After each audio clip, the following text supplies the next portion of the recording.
Hello and welcome to the Franchise Marketing Show. The video or the podcast you're about to watch or listen to was recorded at the British and International Franchise Exhibition at Olympia. It was a very busy event, so there was a little bit of background noise, so it wasn't filmed in a recording studio or anything like that, but it is a really interesting conversation. Hope you enjoy it. Hello and welcome to the Franchise Marketing Show. We're live at the British and International Franchise Exhibition here at Olympia. My name's Paul Clegg. Can I introduce Nigel? Nigel, just want to introduce yourself, just tell us a little bit about you and what you do. Yeah, absolutely. Thank you very much for having me, Paul. Nigel Mayne, Director of International Franchise Development for Tutor Doctor. We are a Canadian-based brand. I'm British, I'm from here, but moved and made Canada home 41 years ago. I find myself here every now and then for a franchise show and drink some good English beer. Excellent, that's what I like to hear. Good reason as any from that side. So how many years have you been attending franchise exhibitions? My first exhibition was the Venture Marketing Show at the NEC in October 1997. Wow. Expert at it now then, I guess. Or just tired.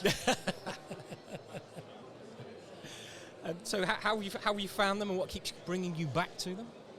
Well, you don't keep on doing something over and over again if they're not fruitful. And yes, we were doing up to 3 to 5 shows a year. There aren't as many now. But over that period across 2 brands, I would say in excess of 100 franchises being awarded. Wow, that's excellent. So they work. Yep. Some, you can never predict. You have to take the hits. Sometimes the show doesn't do as well as the previous year, but it does even better the next year. You can't. It's a journey. It's not an event. It's a commitment to these events. So what would you say to those brands that are considering coming to exhibitions such as this here at Olympia? I would say be very prepared. Make sure you've got something of interest to give to people, to share with people. You have your stories, you have people here, you bring franchisees. Have a compelling reason for them to speak with you. Promote the event to your database prior. Make sure you are just really present when they're speaking with you. You're not looking at the sky. There's ways to run a stand at one of these shows, and I have a little walk around, and I have no qualms about tapping somebody on the shoulder. Hey, you might want to try it. Don't be offended, but try this, try that, and don't just sit there and expect people to come towards you. You've got to be active and participatory and welcoming, and have had a good shower. So yeah, it's being prepared. Having the opportunity to speak face-to-face to somebody when you're on the stand has got to have extra benefits to helping you build that relationship with a potential. Oh, absolutely, especially as a first step. If you're meeting somebody for the first time, which is mostly what happens at these kind of events. We live in this very digital world. We've been COVIDized. We expect to see people on a Zoom or a Teams call. It's not the same. The old-fashioned saying was, you'll see the whites of somebody's eyes, you can see their body language, you can see if they're engaging. It's just a whole different kettle of fish when you meet somebody in person. Easier to build rapport and that foundational relationship. Brilliant. Are you presenting today? I am. Excellent. Why they keep on Tell me more. asking me? Oh dear. Well, of course, I am going to be very promoting of the world's largest and number one one-to-one children's tutoring brand. And so I'll be talking about the history of the company, the kind of results franchisees are getting, walk through a typical day in the life. What's it going to be like to be one of our franchisees? When I start describing the daily tasks and activities, you might go, no, that's not for me. Can't see myself doing that. And I think I'm going off on a Nigel tangent here, but people say, yeah, well, I love Costa Coffee, don't get me wrong, but what happens if your teenage... Other coffees are available. Yes. So it's like, okay, what happens on a Sunday morning when your youngsters don't think been out partying? They're like, well, who's got to go in and pay barista? That's a brand I love, but I do pick on them, but I like their coffee.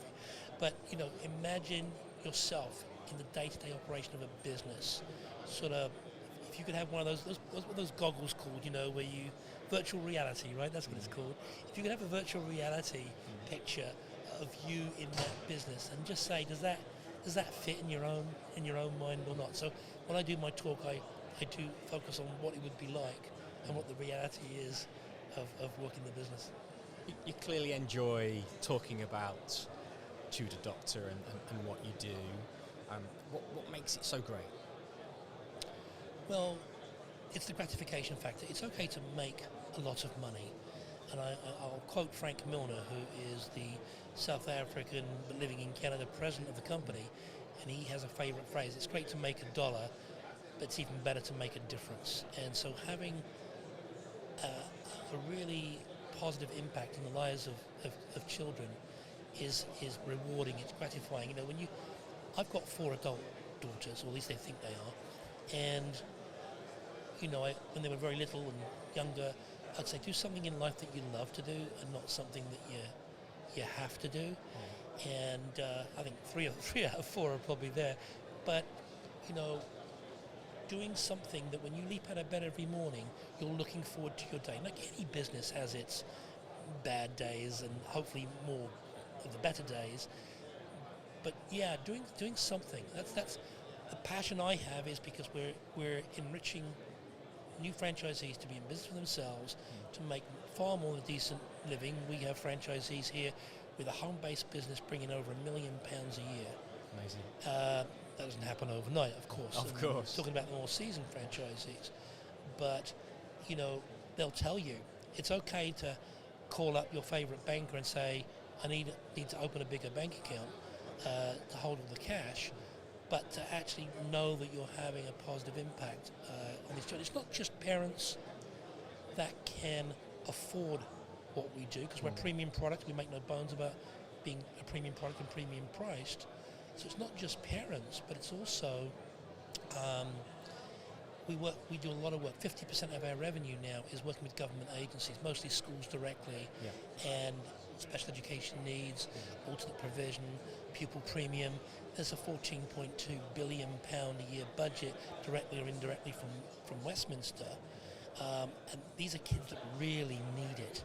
And so going into school and say, hey, I've got 24 kids or 53 kids or 9 kids, can you help them out? That's the nice part about what we do. It is pretty special, as you say. I understand that in terms of the positive impact you have on you as well when you're seeing your successes from that side, which is amazing. So, what does a typical franchisee look like? Is there any specific areas they come from, or are they all very different? No, I think it's really about. So, a lot of people will assume that because we're an education business, that people should come from an education background, teachers, and 17% of our franchisees come from an education background. They're naturally attracted to us, but we have more accountants and bankers than we do teachers. Wow.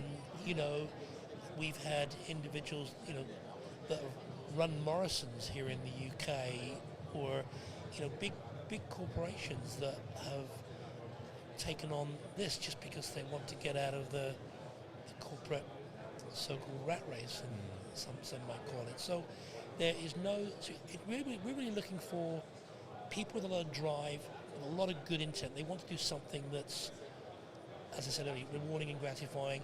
Yeah, they want to make money, nothing wrong with that.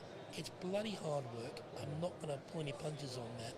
Franchisees, do you work 30 hours a week or 40 hours a week? And they'll laugh and say, well, we work a lot more than that. I mean, they can delegate as they grow, but somebody with a lot of drive, personality. Obviously somebody who's outgoing, that has no problem talking to mums and dads, talking to deputy heads and head teachers and the lady at the local council or borough or county council office about the kids that need help, foster care children, those kind of children that we help. Amazing. And the government, is paying us well over £50 an hour to help these kids. No, that's great. Thank you. I appreciate that. So, obviously, franchising is something that is ticking all the boxes for you. What is it about the franchising sector that you think just makes it work for you and obviously the franchise brand? Well, I had a very different background before I got into franchising in 1995. Knew nothing about it, very wet behind the ears, and we should write a book about franchising your business. And my book would be called "What Not to Do as a Franchise." As would many others, just to add there. I think that would sell well. Maybe each franchisor should write a chapter. There's a good idea. That is a good idea. What not to do. I'm passionate about franchising. I'm passionate about the international flavour of franchising and being able to grow a business internationally, replicating a proven model. That's what it is. What I like about it, it gives the everyday person the opportunity to tap into a proven, replicatable model. Okay, to plug into that, because we know it doesn't matter if we're talking about the Canadian government where I live, or the US government, or the British government.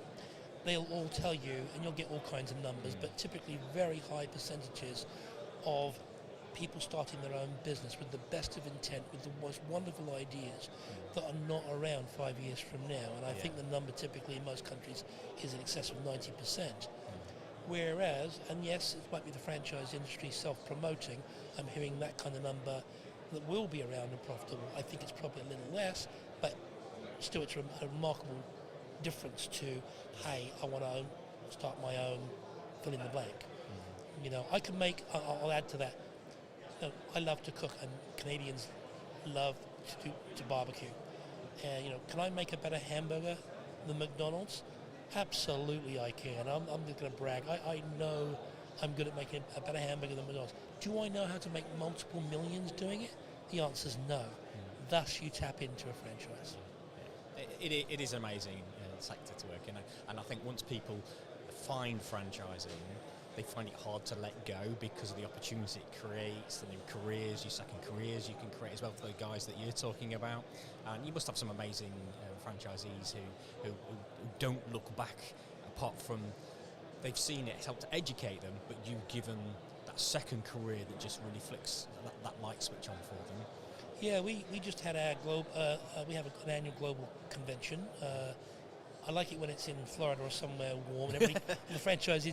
But in December, it was sadly a homecoming in Toronto, so everybody had to buy parkas and before they came over. Brilliant. But that, to me, is the pinnacle of the year when you recognise we have an awards banquet. We have, it's a bit like the Tutor Doctor Oscars, and we've got, like, instead of best picture, it's best franchisee. Actually, our pinnacle award is best tutor, where we will choose the best tutor out of 79,000 that work for us. And because our business is not possible, and we have to create loyalty. They want to belong. Those tutors want to be part of what we do. So we're there to celebrate, and that's my highlight of the year. And seeing franchisees smiley and happy and with stories to share, and so they can learn from other brethren, franchisees. So what one thing do you think sets Tutor Doctor apart from all those other franchise brands that we're seeing at the exhibition today? Well, of course, everything is franchised today, from cleaning out wheelie bins to pole dancing. Yes, there is a franchise for pole dancing lessons, but I think you've got to, you look around, you've got to come in with a predetermined, an open mind to look at pretty much anything, but fairly solid on what kind of thing you. So I would love to have food. All I want is food or beverage, and then you've got the other ones that are. Say I want anything but food or beverage, or I want a service-based brand, or I'm happy to have a bricks and mortar type franchise. I don't want, that's a huge expense. I don't want a bricks and mortar brand. I want to double my profitability with a non-location based franchise. So I think to establish some parameters, but at the same time keep an open mind. I would say the larger percentage of people that have met us at these events over the God knows how many years hadn't heard of us. Whereas in more recent times, oh, Tutor Doctor, I came here only to see you. I see your wrapped Tutor Doctor vehicles. My son's been tutored by your franchisee in Reigate or Stockport or whatever. And so you have, open-mindedness. And that's the other thing about exhibitions as well, isn't it? That it is brand building, brand awareness, as well as franchise recruitment, because you don't know exactly when the time's going to be right for those people that are walking up and talk to you on the stand. You hit such a very important nail on the head there, Paul, because I will speak to some exhibitors, one today, who isn't exhibiting this time, but normally does. And, you know, obviously no names mentioned, but this show didn't work for their brand last year. They've had a very successful year otherwise from their recruitment of franchisees through other mediums. But we know that, you know, almost marketing 101 is you need to have a number of impressions of a brand in order to take an action. So in the UK, apparently that number's 4.4. I have no idea who did that study, but in Germany it's 7 point something, because German people, that's why they're so detailed. They make some of the best cars. They're very detailed. They're engineers. It takes them 7 point something. They're more cautious, so they need to see a brand. So you might see a brand, or you might credit a franchise sale. Let's be honest, that's what it is. From an ad from one of the many franchise portals, which are great to start your franchise search. But because it came in, say it came from Franchise Direct or businessforsale.co.uk or Franchise Info or wherever it is, that was the last thing they saw. They might have seen you on 3 other portals. They might have seen you at a couple of shows over the years. They might have seen a car running around with your brand on it. So you never really know the journey of that branding and where people saw you, those impressions they had before they said, you know, held their hand up and said, you know what, I think I'd like to find more information about this deal. And that's so true. It's a package.